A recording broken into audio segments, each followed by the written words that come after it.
In the village, where night should have been steeped in silence, the sounds that normally filled the darkness now reached the ear with a faint delay. It was as if the murmur of the river had stopped for a heartbeat, and the leaves that ought to have swayed in the wind clung motionless to their branches. The sky was cloudless, yet the moonlight seemed somehow murky, and the shadows it cast upon the ground quivered ever so slightly. The villagers called it heavy night air, but it was neither humidity nor temperature. It was the slow seeping of something unknown into the atmosphere. A middle-aged man, having just finished splitting firewood, noticed the fraction of a moment between the swing of his axe and the sound reaching his ears. He glanced around. A child beside him tilted their head at the oddly delayed echo and stared fixedly at the ground. The rhythm that should have defined the village night was beginning to warp, and instinct told everyone the same thing. Something was about to begin. In the distance, an old woman went to draw water from the ancient well. The sound of water splashing into the bucket rang out unnaturally loud and lingered far too long. On the surface of the water her reflection wavered, taking on the face of someone who was not quite herself. She immediately threw the water away and hurried toward the elder's dwelling. In the village, it had long been the custom for those who sensed an anomaly to gather their observations and report them to the elder. One by one people arrived, their accounts overlapping in fragments. The wind is catching. The light is tearing. The sound is getting stuck. The elder sat before the hearth, listening in silence as the voices accumulated.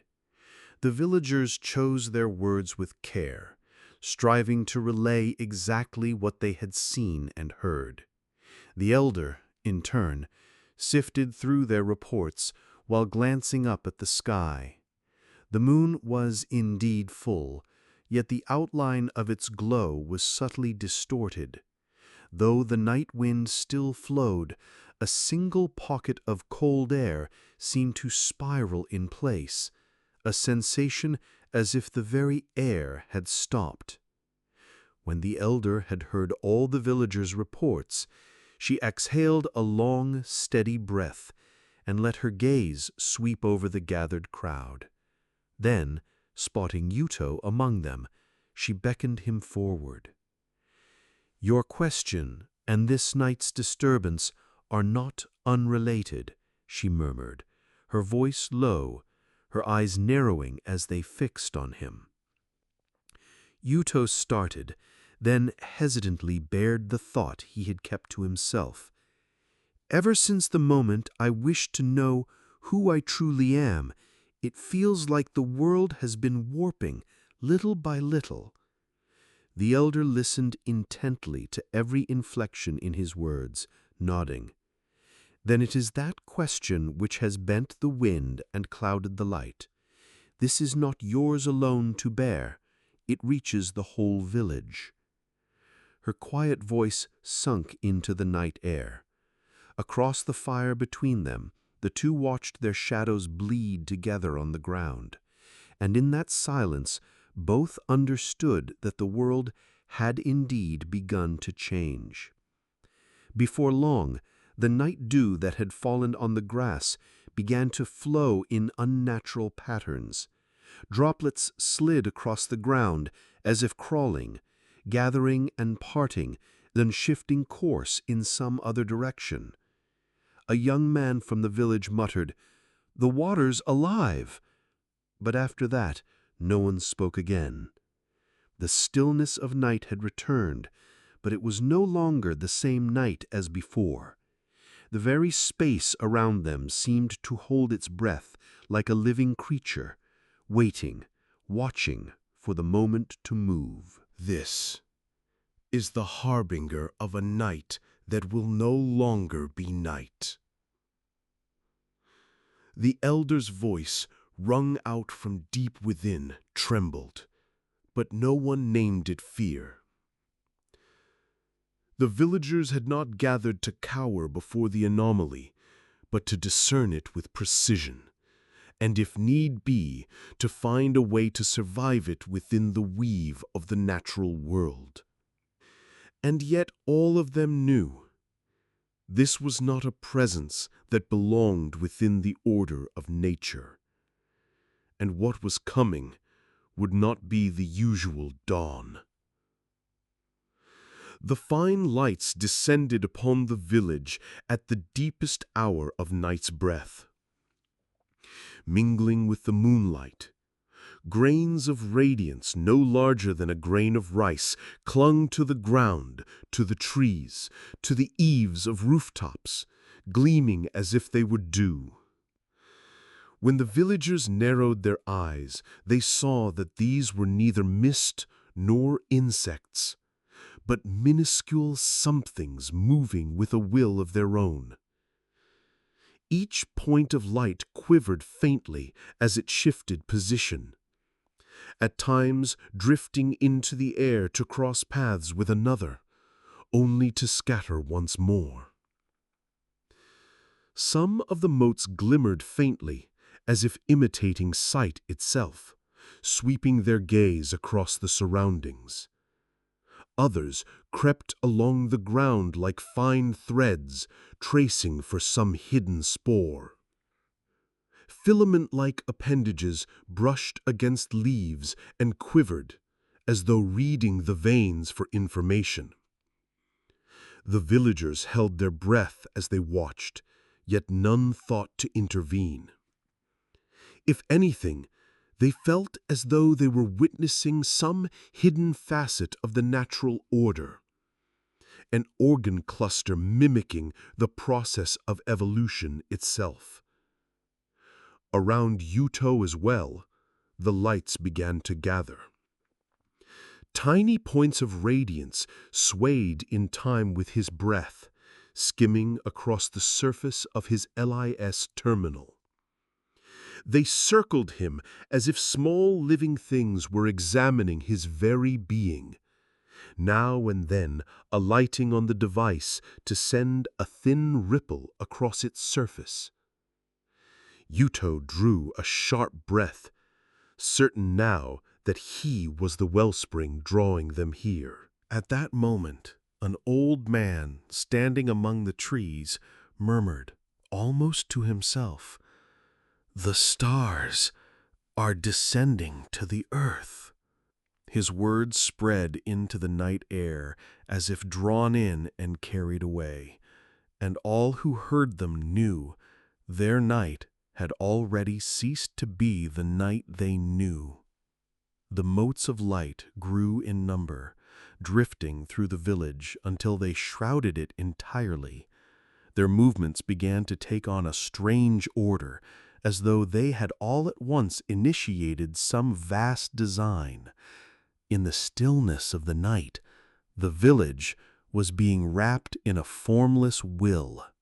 The motions of these minute organs grew more intense, and the silence was gradually filled with tiny popping sounds and sharp flickers of light. Thread-like filaments that crept along the ground would brush against one another and, pop, burst in a faint spark, scattering into mist. Almost immediately, another organ would glide into place, absorbing the remnants as if taking them in. At the base of a tree, a membranous organ quivered, splitting and rejoining over and over, each cycle birthing a flare of bright light, only for it to vanish again into the dark. The fusions between the organs were never seamless. Countless rejection reactions burst into small flashes and muddied pops, scattering into the night. Those that failed to integrate unraveled into a thin, mist-like residue, clouding the surrounding air before being drawn in and absorbed by other organs. Somewhere, a tremor born in a windless pocket traveled through the ground, and elsewhere, multiple organs burst apart in unison. Such chains of reaction filled the night. The sound, it's echoing through the night. Someone's murmur dissolved into the air, taut with tension. As if bound by invisible threads, the sequences of fusion and predation unfolding across the village began to take on a singular direction. The popping sounds grew steadily more regular, until at last they beat through the night like the pulse of some enormous heart. Around Yuto, the organs began to vibrate in unison, drawing in close to encircle him, then scattering, only to collide with others and fuse again. The air filled with waves of sound and light, as if the night itself had gained a will of its own and was now observing them. In the depths of the darkness, an unseen intent seemed to be shaping itself, drawing both the village and Yuto into its design. As one successful fusion triggered the next, the currents of minute lights throughout the night began to converge toward a single point. It was as if the constellations of the night sky had descended to the earth and set themselves in motion. Scattered points of light gathering, aligning, and focusing near the village center. Some slid smoothly along the ground, others crept over branches, and still others drifted through the air, yet all were drawn toward the same place. The night air grew steadily heavier, its density thickening with each passing moment. Pebble-sized clusters began to take form, each trembling faintly as intricate tangles of organs intertwined within. A translucent membrane pulsed rhythmically, from which multiple tendril-like organs extended outward, ensnaring nearby microorgans, drawing them in and then retracting back inside. Luminous eye-like organs coalesced into makeshift pupils, shifting restlessly as if probing the outside world. Beyond the membrane, a substance like viscous mucilage writhed, reshaping the inner architecture. "It's trying to live." The elder's involuntary murmur barely reached those nearby before it was swallowed by the night air. At the spot where the organs had begun to merge into a single mass, all other sounds of the night had vanished, leaving only the faint, damp rasp of something that could be mistaken for breathing. Even the night wind seemed to divert its course to avoid that place, and the shadows of the surrounding trees twisted grotesquely, warping in rhythm with the pulsing of the shifting whole. Yuto felt a deep, resounding pulse within his chest. In answer to his very presence, a faint silhouette of himself began to take shape at the heart of the unified mass, as though it were attempting to form a reply to his unspoken question. At the center of the night, the core of an evolution not yet named was about to be born. It emerged at the edge of the village, where the night air hung thick. The organ clusters of the mist-eaters fused with sudden speed, swelling into a semi-transparent life form roughly the size of a child's torso. At its center floated a dark hemisphere, reminiscent of a jellyfish's bell, from which a dozen or more tendrils extended, waving gently as they brushed against the air of the night. The tendrils were slender and supple, their sensory tips branching into delicate filaments that quivered faintly, as if probing for the stir of wind or the wing beats of insects. The predatory tendrils contracted with the precision of muscle fibers, springing the body upward each time they struck the ground, allowing it to bound short distances faster than any spider. The infiltrating tendrils sank into the soil, shifting minutely as though reading the texture of earth and moss for information. Its outer casing darkened to match the shade of night grass and forest shadows, at times adjusting its transparency so that it seemed to vanish into its surroundings. Membranous vents opened and closed in silence, exhaling cool mist that bled seamlessly into the night air. As the villagers watched from a cautious distance, the tendrils oriented themselves towards Yuto, each tip tracking his position without a sound whenever he shifted his stance. In the next instant, the creature moved, its tendrils acting in perfect unison as it sprang upward, catching the moonlight in a pale shimmer and swept across the village square in a half-turn. Grass bent in its wake, leaves shuddered, and a nocturnal bird burst skyward in alarm. It glided low over the ground, its tendrils at times rising high to quiver in the night air, releasing faint vibrations as though sending sound into the dark and reading the echoes that returned. It was not simply some aberration, nor was it seeking to deliver an answer. It moved as if driven by its own will to learn, to comprehend the question itself. The villagers, caught between fear and awe, felt in its motion the stirring of an evolution's first breath and could only watch in silence. The question is not yet ended. The elder's murmur cut through the stillness. At that, the creature turned a single glance toward Yuto, then slammed its tendrils against the earth, vaulting forward. In a single bound, it vanished into the forest, dissolving into the night mist. Behind it, the trees whispered in its wake, and the night wind swept through the village. The moment Yuto's gaze met the nucleus that resembled the creature's eye, his breath caught in his throat. A feeling he could not name, part fear, part exhilaration, tightened around his heart, and it was as if the ground beneath his feet had turned cold and unyielding. An instinct cut through him, certain that his question had taken shape before him, and he could only watch in silence as the creature's leap carried it away.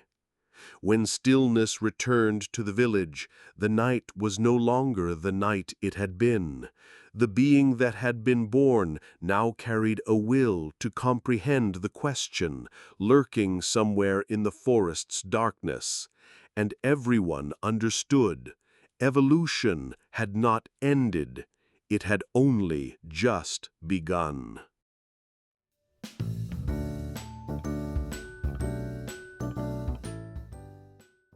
Investigation Record File, Section P34.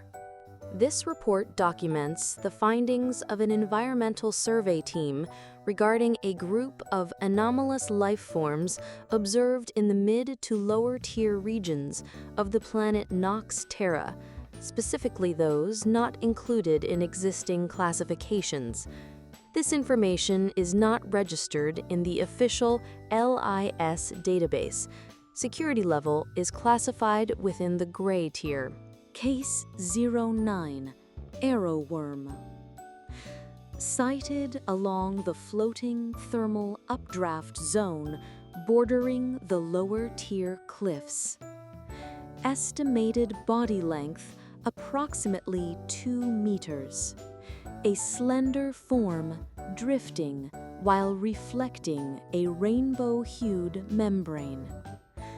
Believed to steer its movement by waving the tendrils at either end. It emits neither sound nor heat. Its silent, gliding figure, like a hallucination with intent, has earned it the name Sky Serpent among the locals, who regard it with fear. L.I.S. equipment often misidentifies it as thermal interference noise. Thus, analog observation is recommended for field study. Case 10. Kotonokira. Collected within a fog-dense primeval forest. A small insect resembling a leaf, its wings marked with mottled patterns that resemble written characters. Most notable is its ability to record vocal sounds, mimicking human speech and reproducing it through wing vibrations.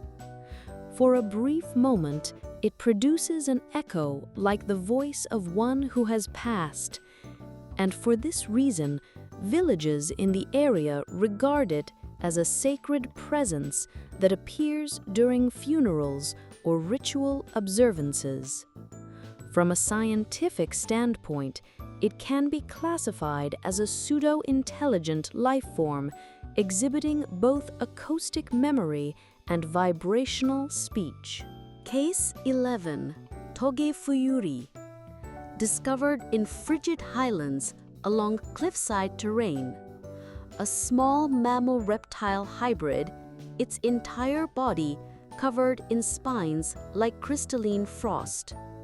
More adept in hearing than sight, it emits ultrasonic pulses from its tail when it senses an approaching presence. This sound disrupts the sensors of L.I.S. reconnaissance drones, inducing malfunctions. Preferring solitude, it is nonetheless revered in nearby villages as a beast that heralds change, a figure close to an object of worship. The above represent only a portion of the environment-adapted, unclassified species confirmed by our survey team on Nox Terra. These organisms have undergone independent evolution outside L.I.S.-controlled zones, requiring an integrated analysis of geomagnetic fluctuations, high oxygen environments, and cultural interactions. This record will be partially disclosed as a provisional release prior to submission to the official archives. It should be noted, however, that these beings are not merely subjects of record.